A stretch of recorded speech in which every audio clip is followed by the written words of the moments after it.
December মাসে চলে গেছিলাম আমার বরের এক স্কুল কলিগের বিয়েতে। তো বিয়েতে পৌঁছে আমাদের গেটেই বর বউয়ের সাথে দেখা হয়ে গেল।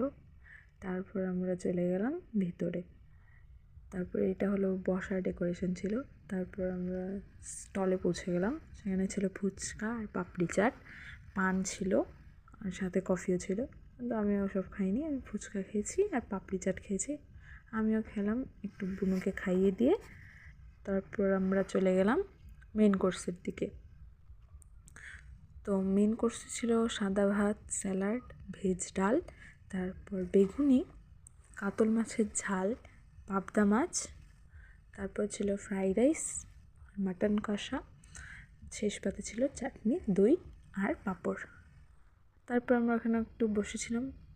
তারপর আমি একটা ভিডিও শ্যুট করে নিলাম, এটা হয়তো ইউটিউব চ্যানেলে দেখেছো তোমরা।